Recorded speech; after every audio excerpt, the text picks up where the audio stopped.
Live from the Pepsi Studios in New York City, it's the Hospitality Hangout podcast featuring the restaurant guy and the finance guy.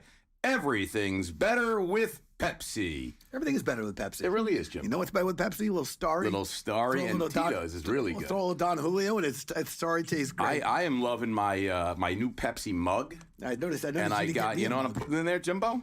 I'm putting a little of this Pure Leaf, which is unsweetened iced tea. I think you single-handedly keep Pure Leaf. You're like their number one fan. Oh, it's a big Pepsi product, and I'm loving it. We got a great podcast, Yes, Jimbo. we do, and we're going to jump right into it. I have the privilege of welcoming you all more formally to the Hospitality Hangout, a hospitality-focused podcast where the founders at Branded share their insights and bring technology and innovation leaders that are making things happen in the industry we love. My name is Jimmy Frischling, otherwise known as the finance guy. I'm going to bring back my partner, Mr. Michael Schatzberg, also known as... For my formal introduction? Also known as the restaurant guy. You want to do a little formal? You know, Jimbo, I got to tell you, thank you. And to all those listening, feel free to call me Shatsy. And we are the personalities behind Branded Hospitality. And I got to tell you, Jimbo, we are at the intersection of capital, hospitality, restaurants, technology, innovation, and multi-thousand-unit franchise operations. That's where we are. I always feel when you get to what we sit at the integration of, I always think that's a tell for the guests we have. And I get the privilege again. It's my lucky day. Julie, our producer, allowed me the privilege to introduce you to this episode. And we have our friend, Mr. Greg Flynn, founder, chairman, and CEO of the Flynn Group and Flynn Properties. And while we don't usually do an introduction, we usually let it just kind of come across through the episode. But when you have a guest such as Mr. Flynn, it's royalty, Jimmy. When you have a hospitality, royalty, you know what? We're going to share a few details before we bring Greg into the action. So, I think it's very apropos with going to Chicago for what we like to call the Oscars of the restaurant business, right? Yes. That we have an Oscar winner here with us today. Yes, we do. You don't get Oscar winners on this show. Let's drop some knowledge. The Flynn Group, Flynn Properties, over 2,600 Applebees, Taco Bells, Panera, Arby's, Pizza Hut, Wendy's, and Planet Fitness units, collectively combined generating north of 4.5, wait for it, Chatsy, billion in sales. That's with a B. Yes, this company employs over 75. That's a lot of business. Over 75,000 people, and guess what? 44 states, 2 countries. But wait. There's more? There's more. There's more. Flynn Group is the largest franchise operator, pause for effect, in the world. In the world, Jimbo? In the world. I'm thinking United States. In the world? Flynn Properties invest in commercial real estate, has owned and managed more than 3 million square feet since its founding in 1994. Okay? But wait, Schatz, you know what? Don't tell me there's more. There's more. There can't be more. Let's talk about hotels. It owns 121 hotels, including the luxury resorts in Esperanza and Chileno Bay, both located in Los Cabos, Mexico. Go to Esperanza. That's a nice place. The Caneros Resort and Solage, both located in Napa Valley. The Hotel Madeline in Telluride, and the Huntington in San Francisco. I know some of these places, Jimbo. These are super deluxe places. These are no like Days Inn and Motel 6. Clearly, your wife and your wife's family took you. Not that there's anything wrong with those. Okay. These are some nice places. And now that is the little introduction that I wanted to give of our guest and our friend, Mr. Flynn, today. So look, with that in mind, I think we jump in. And what do you, Schatz? Do you want to allow Mr. Flynn to introduce himself? Or you want me to jump right into Trivia Tuesday? Should we let Greg say hello? I think our listeners want to hear a little something. You know, you got to go Trivia Tuesday because I haven't done my formal introduction of Mr. Greg Flynn. Greg right now is wondering, like, I'm doing the podcast. Why am I even doing this podcast? Why am I here? It seems like they're chatting. Yet. All right, Greg, I promise we're almost done with the intros. But since we release our podcast on Tuesdays, not to be confused with Taco Tuesday, we have Trivia Tuesday. We're going to have some fun with this because you guys, our listeners, know how the game is played. I'm going to give you 2 truths and a not truth about our friend Greg. And who gets the guess? The not truth is also known as a lie. Shatsy, you're going to guess the 2 truths and a not truth. I've been excellent with this game. You've been excellent with the game. And for our listeners, stick around to the end of the episode and we'll have Mr. Flynn tell you which of these are 2 truths and a not truth. There is a theme to this particular Trivia Tuesday. It all starts with in the dead of the night. It all starts with in the dead of the night. Fact 1, in the dead of the night, Greg has climbed to the top of the Story Bridge in Queensland, Australia. Okay, I could go along with that. Fact 2, in the dead of the night, Greg has climbed the top of the Tower Bridge in London, England.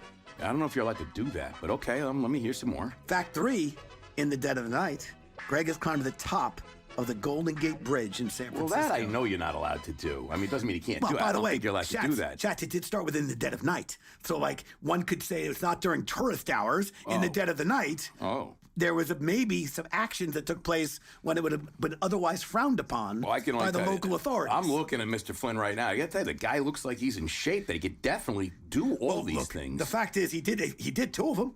We know that. He did 2. He did 2 of them. So to me, the question is, which did he not do? Yeah, well, and there you have it. Yeah, all right. Well, this is going to be a good one. All right, Jimbo. All right. Well, listen. Before we get into it, Jimmy, okay? Because I got one. We got one last thing. Because you just talked about Flynn. Flynn Group, Flynn Properties, and yes. how amazing Flynn Group is, and Flynn Properties, the hotels, the restaurants, the 75,000 employees, the $100 billion in sales. It's unbelievable. But there's a lot more to our guest. Your Fraser Crane moment with Greg. How did Greg become? How did he become the largest franchise operator in the entire world for at least for restaurants? Well, how about this, Jimbo? How about Brown University, okay? Magna cum laude at Brown University, okay? How about American history, a master of something or other? I don't know what it is. He's very smart. And at Yale University, he got like a master's degree, a very big degree at Yale University, okay? Then a master of literary studies from the University of Queensland in Australia. That could be a hint about the bridge. That could be a hint about the bridge. We know he's been in Australia. He was probably climbing bridges because that was when he was in college, because I could see that. He was in Dublin, spent his junior year. Greg has a dual Irish and American citizenship, okay? So does my wife. Speaks 7 languages, has an MBA from Stanford Business School, an honorary doctorate from the culinary arts from the CIA. Jimmy, not to be confused with the the intelligence agency. I think he has that also. I think he also is a member of the CIA and the Culinary Institute of America. He's on the board of the National Restaurant Association and the International Franchise Association. He loves history. He loves travel. And without further ado, Mr. Jimmy Frischling. Now we can actually bring in our guest, Mr. Greg Flynn. Welcome to the show. I think this will be the first and only time you'll ever do this podcast. There we go. There's the intro music. Mr. Greg Flynn, chairman of the board. Welcome to the show. Thank you for having me. Did I get anything right in my introduction? You win the award for the longest, most rambling introduction I've ever had. We've been accused of that. It's great to have you here. Tell us, did I get anything right on my intro? No, you got nothing right whatsoever. It was all total fiction. It was very amusing, though. It was nothing? I mean, did you at least go? Did you go to Yale? I did go to Yale. Okay, good. All right. It was all right except the 7 languages. Yeah, by the way, you stuck that one in there, and I was like... Well, I just figured he probably speaks a few languages. What's wrong with 7? 7, it's a good number. You know what they call somebody who speaks more than one language? What? Bilingual. You know what they call somebody who speaks one language? What? American. Okay, there we go. All right, Jimbo, let's get into it, man. I'm a good American.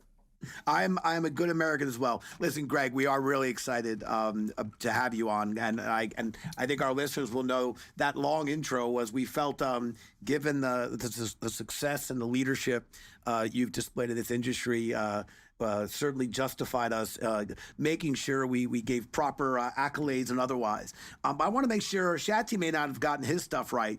But as the finance guy at the company, I want to make sure I got my stuff right.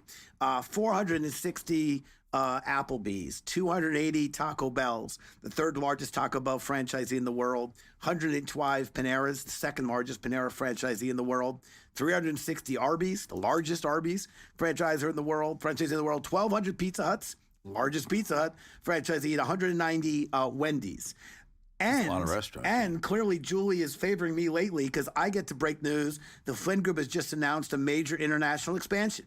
In addition to owning over 270 Pizza Huts in Australia, you're now the master franchisee of Wendy's Australia and the owner of 20 Wendy's in New Zealand. So I think I get to break the news. And breaking news, before Flynn was empire and international expansion, it all started with your local West Coast brand, World Wraps. So there's always a beginning. Can you share more about how you ended up buying World Wrap with a friend from Stanford Business School? By the way, Schatzy, I think you got that one right.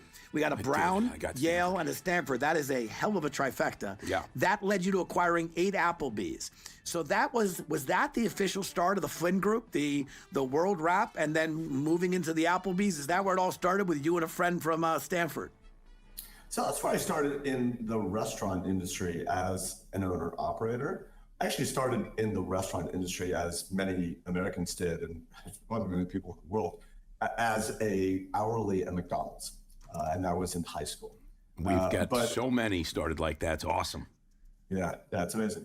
But yeah, I got into the restaurant industry through World Wraps. It was not a concept I started. It was started by my friend Keith Cox from Stanford Business School and his partners. And they opened their first restaurant in San Francisco in 1995 to, lines around the block. It created the wraps category. Wraps didn't really exist as a category before that. And I made a small limited partner investment, but it was their business. But I had started a real estate business 6 months earlier, and I bought some buildings up in Seattle. And so everyone got excited. It's like, oh my God, we've obviously got the next Starbucks on our hands.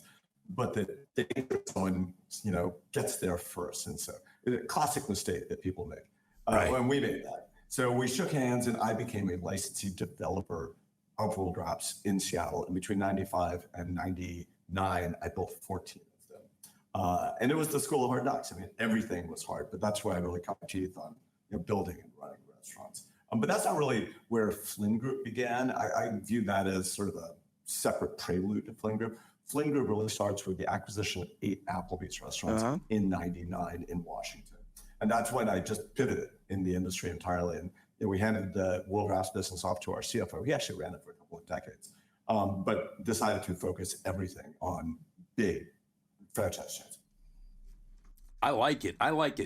Talking about casual dining, so you really started out, you started the wrap concept, at least from an investment point of view. You were in the McDonald's as an hourly working there, which, like I said, so many of the folks that we meet in the restaurant business. I started as a bartender, Jimmy as a bar back or dishwasher, and then a bartender.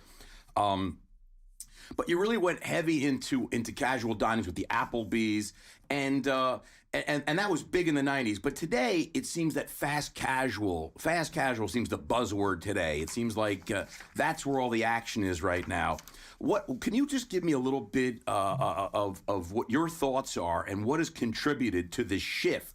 That, when we were growing up, like you said, you start with 8 Applebee's, you have like 1,400 Applebee's, something like that, 1,500, 2,000, some enormous number of Applebee's. But now things are kind of shifting today, and it seems like a lot of the younger generation are much more into the fast casual, more grab and go kind of thing. What have you seen has contributed to that shift, and where do you see the industry going as we continue in the next 10, 20 years? Well, one of the main reasons to be diversified in the industry, and we're diversified as to segments and brands, is that you don't know for sure where it's going. And so when we got into Applebee's, it was the leader in casual dining, and casual dining was the hot segment. How many stores when you had those 8, how many did they have at that time? Do you remember? They were probably just crossing 1,200 or something at the time. Oh, really? Okay, so it was pretty big already. It was already like a meaningful chain. Yeah, right. Maybe it's less. Maybe it's 1,000. Right. But, still a lot. We picked it because it was the clear leader in the hot category. Right. And people need to remember that. So now they look at casual dining, and sometimes they think, oh, that's sort of yesterday's segment. And I actually dispute that there's not an ongoing role for sit-down dining with liquor. I think there is, but and they have almost a hubris around, oh, that's not what people want anymore. What people want is counter service food that isn't drive-through fast food, right? Mm-hmm. This in-between segment, and that may be true now, but it may not be true 10 years from now. You just don't know. And so it's, from my point of view, best to have a flag in each of them and be there if it turns out to be the hot segment. There are only 2 national players in fast casual. It's Chipotle and Panera. And then there's sort of that next rung of really promising but not there yet national concepts like Kava, Sweet Green. Those are good businesses, but they are young, relatively young businesses. Chipotle and Panera have been around for a while, but like compare them to, certainly McDonald's and KFC, but even Applebee's that have been around. Applebee's been around for 45 years now, been through many economic cycles. Sure. Proved its legs over every geography, has broad demographic appeal. It's at a different level of proof point. Don't count Applebee's out just yet, right? I know. And, it is true that too many casual dining restaurants were built in the 90s and early 2000s, and they are being winnowed down. And even Applebee's has closed, appropriately a number of restaurants. You got to trim the plant to keep it healthy. But there will, as I said, I think always be an important role that sit-down dining with liquor plays. Like there's always going to be deep demand for it, and someone's going to make money selling into that demand. And Applebee's is better positioned than anyone else to do so. And we had a very good year last year. We're having a good year this year. That's great. I love it. Two things. And by the way, we just bought 26 more Applebee's in Florida. And we just signed a development agreement for 25 Applebee's with the franchisor. So you're bullish on Applebee's. We see the whole industry. No, two things I heard as you guys were chatting. One is that Greg, cut his teeth in hospitality at McDonald's. And Schatz, you and I have met so many executives and CEOs. I mean, we did a 6-part podcast on the road. 5 of the 6 CEOs had started as a dishwasher. Yeah. And I still feel our industry, of course, we have a lot of work to do. And of course, we'll always be striving to get better. But the democratization of this industry to me is astounding. When I think about how many people cut their teeth. I started in high school. It was a gig job. It was all cash. And I started as a busboy at a bar back. And then, just continued to, and I left the industry, and now I feel very lucky to be back. The other thing, I'm going to do a coffee table book, Jimmy, not on coffee tables, okay? No, I'm going to do a coffee table book. I'm going to take all the operators, like all the big CEOs, and I'm a picture and where they started. Yeah, because I got to tell you, it would be an incredible book, and I think it'd be a lot of pages. It's a great book. And by the way, if you don't move quickly, somebody's going to take that idea. And I've already trademarked everything, so nobody do that. By the way, the other thing Greg talked about, and he used it very casually, but it's so important, is diversity. And I think about it as, for our own investment business, I love how people always want to cherry pick what they think is the best idea. But at the end of the day, things change, times change, trends change, and diversity really is your friend. But Greg, when it comes to running a successful and profitable, operation, clearly you and your team know a thing or two and have had great success. But you've shared that one of the pros and maybe one of the benefits of joining a mature and established brand as a franchisee is that, what I understand is your life is easier. You're not worrying about, let's say, the distractions that come maybe with the brand development or even the menu or the marketing tools. And you get to really focus on being the best operator that you can be and really delivering for your guests and your employees the best experience for them. Can you share, if you don't mind, your secret sauce? How do you run your operations? Because you've been a buyer of established brands and then clearly succeeding as an elite operator. So can you talk a little bit about that for us? Well, operations are at the heart of everything we do. It's our top priority. It's probably our top 3 priorities, really. And the whole organization is focused on it, and our whole support network, doesn't exist but to support operators in the field. That's the one thing which is hard to do consistently over multiple brands and geographies, and essential to do, if you really want to succeed in the long run. And it's the key differentiator. And when we look at all of these opportunities where, it may involve a lot of money because these are valuable businesses or buying or whatever, but there are a lot of people with a lot of money. What we can bring is running it well afterward. That's the hard part. And that's sort of the magic. It's like, if you can really be an excellent operator and have enough financial, sophistication, access to capital, and, deal expertise, it's a very rarefied, competitive environment. And often we find ourselves in opportunities where we're the only ones, who can do it.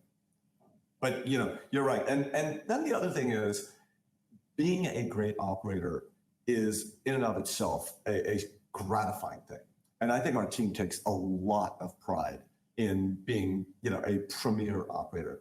And we take a lot of satisfaction in the recognition we've gotten around that. So for instance, last week at the National Pizza Convention, Flynn Pizza Hut was named Franchisee of the Year, which is not an easy thing to do when you're, the biggest, and you think a lot of large numbers would kick in and you'd be at best average. We're not average. Like, we really outperformed in that's a lot of the That's metrics. a very big award. That's the crowd. The crowd's going nuts right now. Yeah, that's okay. And then for 2023, we were named Applebee's Franchisee of the Year for the 5th time. And we're the largest there. We're 28% of the system. So it's hard to do it when you're small and don't have the averages working against you. It's harder to do it when you are doing it over very large numbers.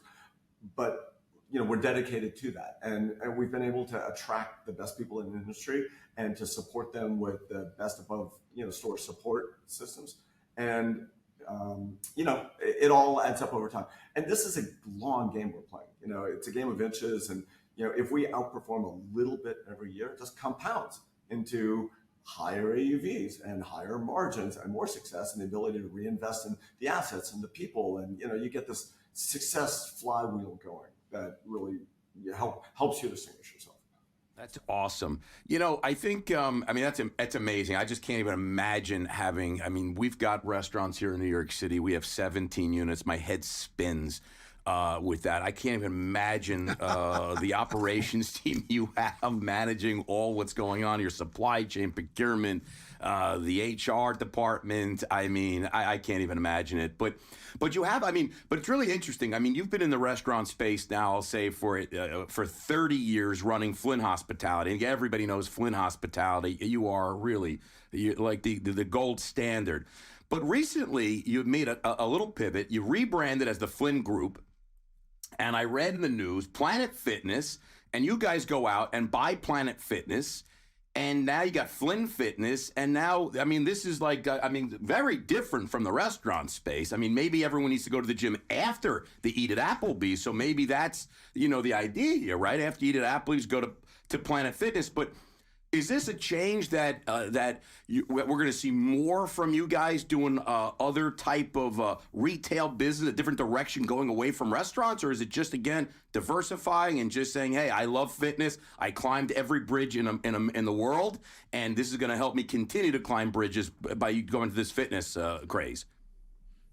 Well, you can think of it as the great circle of life. It's vertical integration.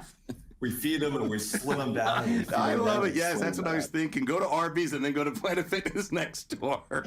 Yeah, we'll give you 5% off. So you can think of our growth and our whole, very deliberate evolution in chapters. So chapter 1 was growing Applebee's to be, we'd like to think premier, multi-state operator at scale. And that's when everything in Flynn Group was formed. Our structure, our culture, all of the systems, the core team. Chapter 2 was taking that platform and diversifying within the restaurant industry as a franchisee. And that's when we said, okay, what do people want from restaurants? Well, they mostly want quick service restaurants. I think the evidence is there just by virtue of how many quick service restaurants there are. And so if we're going to truly reflect demand, like, we need to become a quick service restaurant operator. And we did that over the next 10 years. So we're 60-70% QSR now. We've got a big fast casual flag with Panera and then Applebee's, of course. So chapter 3 is we're going to continue to grow in our big center lane as a domestic franchise restaurant operator. But we layered on 2 new growth channels. So one is international that you talked about before. Right. And the other is adjacencies. And by adjacencies, consumer-facing franchised operating businesses, where we feel we can take our experience and our platform and our team and execute well, because it's not that different. Like, running a Planet Fitness gym is not that different than running a restaurant. If anything, it may be a little less insane, right? Because it's a subscription business. There are fewer employees. There's sort of less craziness. Now, it has its challenges, and we want no kitchen, less supply chain issues, I suspect, right? Yeah. And it's a wonderful, wonderful business. And then you look at the way we got in it. We bought a franchisee named Alder Fitness, run by a great guy named Stanley Martinez. He's now our partner. He actually rolled some of his money into us, and so he's literally my financial partner now. And we hope to grow in Planet Fitness because it's just such a great, great business. But there are other consumer-facing operating businesses that operate under a franchise model that we could also look at. So, we talked about hotels. Hospitality is one of them. Almost every Hampton Inn, Hilton Garden Inn, Courtyard, they're franchise businesses. And they're usually run by, some third-party operator, but they don't have to be. And so, we could seriously become an owner-operator of those. We already own a bunch. Are you giving us a hint right now that the Flynn Group's next acquisition will be Hilton Hotels? Is that what you're saying? Or Marriott? Are we dropping that right now? This is better than CNBC doesn't have stuff like that, Jimbo. CNBC doesn't have this. You cracked the code, Greg Flynn is buying Marriott. You did the whole usual suspects. Yes. You mapped it out. You figured it out. I went Hilton, then I'm like, you know what? No, go bigger. He's buying Marriott. I love it. What I liked about that whole banter and discussion, really, because Schatz, you're our restaurant guy. And I think the word hospitality is really more of a how one engages with a guest or a customer. Of course, you want to be hospitable in a restaurant and you're going to feed them, but not so dissimilar to how you enter a hotel and how you're greeted. Or your gym. I mean, Planet Fitness, a well-known, absolutely legendary brand that at the end of the day, it's hospitality. How do you welcome your guests? How clean's the facility? How organized is it? It has its differences. But at the end of the day, it is still trying to exceed the expectations of your customer or your guest. Greg, my understanding is there was a moment where your original career goals may very well have been to go into real estate. You fell into the restaurant business and certainly have done quite well. I'd argue dabbling in the real estate biz with 87,000 restaurants. Now we step outside the restaurant space with Planet Fitness. And now we've come full circle, though, because I teased at the top of the episode about Flynn Properties and investing in commercial real estate. And can you share more about this new line of business? I mean, to me, I imagine it makes an unbelievable amount of sense if you think about your operating businesses and now applying the property operations. I see it as synergistic, but can you share the Flynn Properties and what the focus and strategy is for that part of your portfolio? Yeah, so, I had a background in real estate before business school, working in New York and London. And I came out and I started like a little real estate equity fund and started buying little buildings, like distressed buildings from lenders in the mid-90s. And that was a great time to do it because you have the savings and loan disaster, right? It was like literally shooting fish in the barrel. And so we had a good run with that. And that was almost entirely an office building business. And we are market timers with office buildings. Like, I think they're a very cyclical asset class. And you can do everything right with an office building in terms of like redeveloping and running well. But if you get the timing wrong, like, you're screwed. If you get the timing right, you almost don't need to do anything else right. Now, it's the best if you can do everything else right. And get right, sure. So we've been in and out of office buildings. And in this latest cycle, we were lucky enough to sell our whole portfolio leading up to 19. We still have one building, and that's like a headache. But starting in 2006, we purchased our first resort in Zest in Cabo.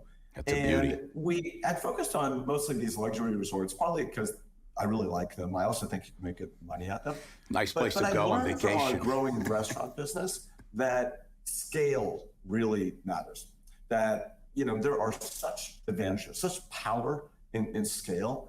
And there is not a scale business for boutique luxury resorts. And that's when, starting in the late teens, I would set the pivot in hospitality toward the, extended stay and select service hotels. Because just like, branded franchise restaurants, you can do it at scale. And that's what we're doing. So our plan is first to build up a meaningful portfolio. We've done that. We have 115 of them. And then to seriously look at becoming the owner-operator of those ourselves. But I first wanted to go to school on, all of the great third-party operators who are currently running it. That's awesome. And I don't know if we'll do that, but it's irresistible to think about it, right? And you can stick Planet Fitnesses in all these hotels, right? And you can stick an Applebee's in there. So you get the hotel, you got the Applebee's, and you got the Planet Fitness. Right? Am I wrong? I'm going to defer to Greg and his team. Why not? You work out, you eat, you go to sleep. Every hotel has a gym. Yeah. They never leave the property.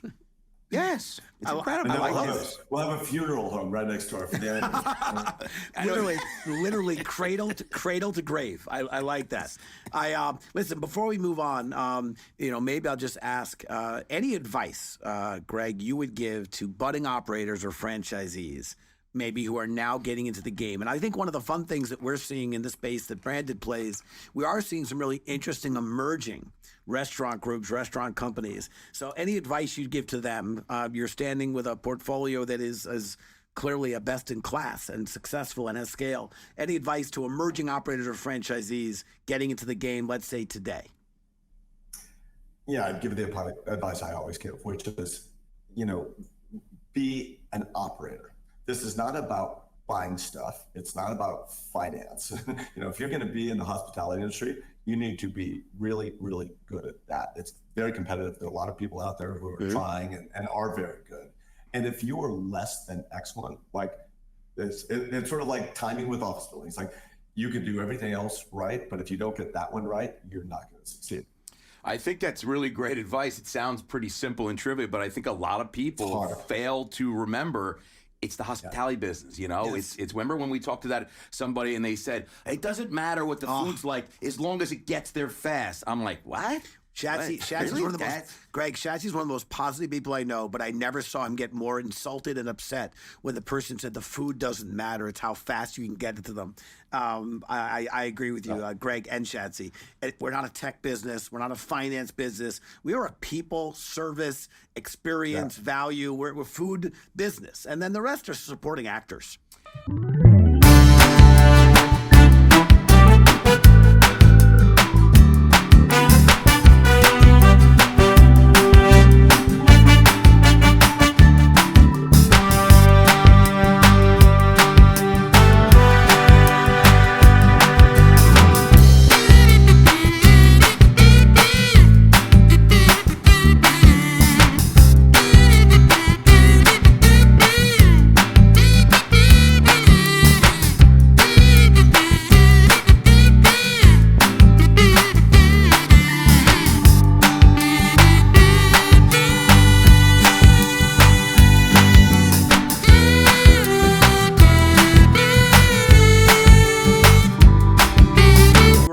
Two of them and very hot on one of them. I want to go the one that was, let's say, a fail or not hot, the virtual.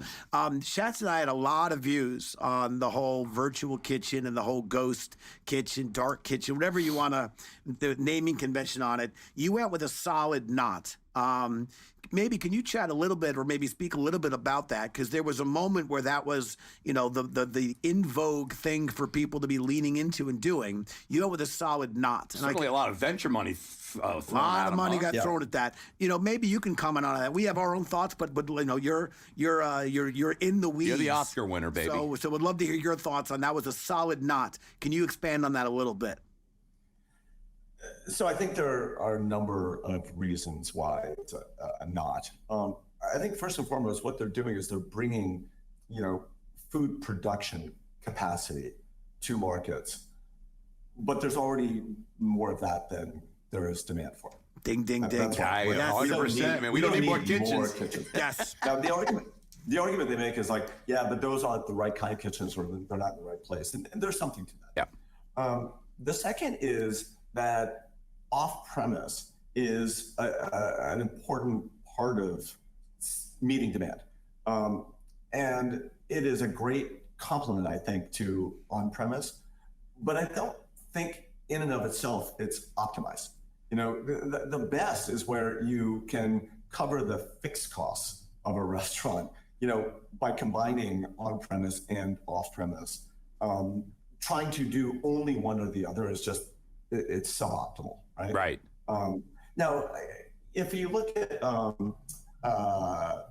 some of these operators, they have worked out very good technology around this. Like, I do think that they are allowing some concepts to succeed, in just this off-premise, mostly delivery format. Right. Some are also trying to incorporate an on-premise experience, walk up, things like that. Right. And they're evolving as they go.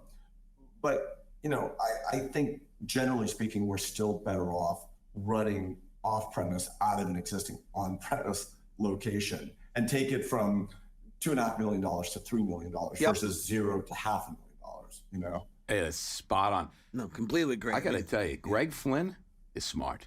You think so? I think he's smart. By the way, let's take that clip and let's make sure we do. He knows something about restaurants, Jimmy. Not this part. I meant the part where he's trying to articulate the off-prem versus the on-prem and how they can complement each other. I always, to your point, when they're trying to solve for excess kitchen capacity, I'm like, well, that's silly. We got a lot of kitchen capacity. And then the idea, and I thought when people approached us with the delivery only, the virtual or the dark kitchen only, we kind of felt we knew who the winners were already going to be. It's the people that were succeeding in brick and mortar. You own a restaurant, you know what you're doing. It was the people that actually knew how to manage their supply chain, their inventory. They had their manuals and they had their procedures in place. And that's hard. It's, as you know firsthand, really hard to do. Now do that in a shipping container in a garage. And I got to tell you, we're destined. I really had a question. I questioned that whole model, but you know what? I'm a free markets people. We didn't put money in there. Other people did. To each their own. But all right, there you have it. But I think we were spot on. All right, Jimbo, I think we're going right to Trivia Tuesday right now, right? Yes. So here's the point. I'm going to quickly give you the factoids, our 3 factoids about. I've been thinking about this the entire cast. And you've been listening. You heard a little Queensland. You heard a little England. I heard. You heard the West Coast. You were paying attention, Schatzy. Greg was dropping nuggets of info. I don't know if he knew he was doing that, but I've been picking up on it. Yeah, basically, he's basically lived in each city where that bridge exists. He gave you that. Okay, just as a reminder, here are the 3 factoids. 2 are true, 1 less so. Each happened in the dead of night. Greg climbed to the top of the Story Bridge in Queensland, Australia. Greg climbed to the top of the Tower Bridge in London, England. Greg climbed to the top of the Golden Gate Bridge in San Francisco. All is a key word, Schatz, in the dead of the night. What do you say? Yeah, I'm going to go with this, Jimbo. I'm thinking, and this could be completely wrong, and I don't know where Greg is from. I don't think we got to where he was born and raised. You pausing for effect? I wasn't sure. I was thinking he was going to say something to me. I was going to say, well, actually, I'm from San Francisco. But I was born and raised, and I live in San Francisco. There you go. Oh, see, that kind of threw me. Because I was thinking you were young when you were in Australia, and you were young when you were in England, so you were like doing kind of stupid things because you were young, and so you're like, I can climb that. He can climb all 3 of those right freaking now. Well, no, I know he can. I know he can, but it's like, when you're young, you do kind of things that you make, So what do you think? I don't think he was on the. I think he did not climb to the top of the Golden Gate Bridge. I just don't think that happened. I feel like. All right. I feel like they have like SWAT teams out there. So you feel like he played an away game. He went when he's more than 1,000 miles from home. He's like, he climbs a bridge. I can do whatever I want. I'm an American. Yeah. All right, Greg. Schatz is locked. He's locked. I'm locked in. He's locked in. He's saying. All right. Well. He's saying the false city was San Francisco. Schatzy, you are wrong. Aha. Sorry about that. My thought process is totally wrong. The lie is the Tower Bridge in London. I did not climb that. Damn it. But the other 2 are true. And, the Story Bridge in Brisbane was just finished exams. There's something called the Story Bridge Hotel, which is a pub. Spilling out of the pub late at night, looking up and going, "Oh, we could totally." All right, so I watched the right thinking process that you were young and drinking, and we could do that. Okay. So, and it went really well until the police boats pulled up below, and the policemen started climbing up to us and arrested us. Oh man! So by the way, what? Go ahead. What about San Francisco? I know, and then. So the Golden Gate Bridge was the same sort of thing, at a party in high school senior year. And I had a friend who was a legit climber, and he's like, I'm going for the bridge tonight. I was like, I want to come. He's like, let's do it. And went back to his house, got climbing gear, and then went to the bridge. The way you did it is it's on the north side, the Marin County side, on the west side. And you have to go through the superstructure of the bridge under the roadway to get to the base of the cable. Then you climb on the outside onto the cable. And this is the risky part. It's like 2 a.m. But like if you're going to get seen, that's where you're going to get seen. And we have stuff to clip into the, sort of hand guard, the guardrail cables. But to avoid being seen, you have to sprint up the cable for like the first call it 150 yards as it begins to rise and get above the roadway. And then you slow down and clip in, and then you climb the rest of the way. And it gets pretty steep toward the top. But we did all that, hung out there for like an hour in a moonlit night, made it back down, and lived to tell No arrest on San Francisco. No arrest on Wow, that was before 9/11. Like, nowadays, I don't think. okay. That they're Well, you know, Jimmy, I got to tell you, my thought process was right. I knew he wasn't doing it like, you know, this was when he was young and he was innocent, naive, probably a couple of beers, maybe. You know, but I had the right idea. But I should have asked where he was from. You know, if he would have told me if he was born and raised in San Francisco, I would have changed my mind. If you want to do it again, I can get it now. Despite my growing up in New York City and living in and around very tall buildings, I'm actually afraid of heights. Afraid of heights. I can see that. So, by the way, when I was reading these, like a sissy to me. when I was reading these climbs, these heights, and even as Greg was just describing the act of sprinting 150, you had a panic attack before he could clip in, or he had to climb on the outside. That's where the risk takes. I got to tell you, I felt it in my knees. A little panic attack there. I felt it in my knees a little bit. All right, Jimbo, I got to go right into branded quickfire because Mr. Flynn's got to go buy the Marriott chain that we talked about, or Hyatt. It's Hilton's. Hilton Hyatt. He's buying something very big. I can't wait for that announcement to come out and everybody to be like, Shatsy, you were right, baby. You were right. All right, Mr. Flynn, we're going to play a little branded quickfire. Are you ready, sir? 5 lightning round questions. Don't think too hard. This is what I like to call, this is truly the Olympics of podcasting. This has been ranked and rated by Nielsen and Technomics as the greatest podcast segment of all podcasts outside of Joe Rogan's podcast. He has slightly better ratings, but this, with you, you're going to bring it up. Okay, here we go. If you could eat dinner with anyone in the world, dead or alive, who would it be? Alexander Hamilton. Wait, who? Alexander Hamilton. I didn't hear. Yes, This year doesn't hear so good. Get mad at me. All right. In the room where it happens, baby. Why? You love Hamilton. So you guys just froze for me for like 30 seconds. Did I freeze for you? No, I think you were good. Yeah, probably good that we froze. Yeah, it's probably good because I didn't hear what Chat did. By the way, Alexander Hamilton. That's a great answer. Yes. Great answer. All right, Jimbo, how's that? Yes, that's good. What's the most used app you have? Google Maps. Favorite food city in the world? Paris. Favorite sports team? Giants. The San Francisco Giants or the New York Giants? San Francisco Giants. Oh, okay. I was about to celebrate. I was like, I was like, wait a second. Greg's a Giants fan. He's got his own Giants. He's got his own Giants. He's San Francisco. He's got his West Coast Giants. Exactly, yeah. All right, if you were to challenge Jimmy or I to a game of Hungry Hippos, you know that game, right? Hungry Hippos. Maybe it's been a while. It's been a while. What are better odds of beating in Hungry Hippos, that fabulous board game that everyone loves? I want to help Greg for a second here. I have a 7-year-old daughter. I want to throw that out there. I have a 7-year-old daughter. Well, Greg, how old are you? Do you have children? Yeah, I got 26-year-old twin boys and a 22-year-old girl who's graduating. Oh, so we have similar age. I got 19, 21, 23. Yeah, so we haven't done Hungry Hippos. That's a terrible question for Greg. I'm just telling you, I'm just trying to help Greg out. He hasn't seen Hungry Hippos. I already know. I'm going to take shots on that one because he hasn't. You could beat me. He hasn't described any comparative advantage, whereas you have. So. Yes. I'm just telling. I was trying to help Greg out. There's a compliment there somewhere. I'm sure. There's somewhere. Like literally, I was at Dave and Buster's recently playing the large Hungry Hippos. There's a giant size game. My daughter thinks it's hysterical. All right. Well, to make you feel better, we've done about 200 podcasts now, and I think I've lost to Jimmy almost everyone. Everyone always. We have people don't even wait for the question. They just say Shatsy. Who did better odds of beating Shatsy? In what, Shatsy? Listen, it doesn't matter. I could beat Shatsy in anything. Greg, we want to thank you so much for spending time with us and being on the podcast. We absolutely do love what you and your crew are doing. It's really, there's nothing easy about this industry, but there is big love that people have for it.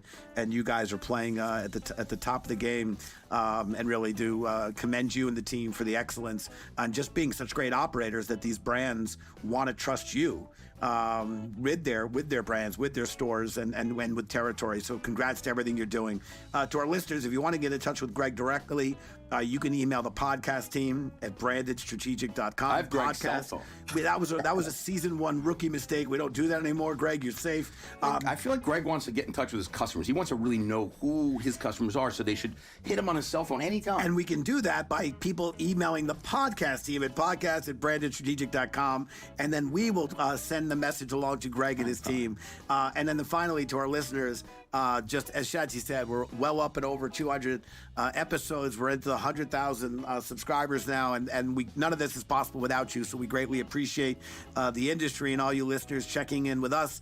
And we like to have some fun with each other and with our guests, but we also like to bring guests who can share knowledge about what's going on in this industry that we do love so much. So Greg, with great appreciation, I'll thank you, and I'll pass it back to my friend Schatzberg to close us out. Yeah, Greg, this was awesome. Appreciate you. Appreciate everything you're doing over at Flynn. It's not Flynn Hospitality now, it's the Flynn Group. And Flynn Properties. Flynn Properties and Flynn Fitness.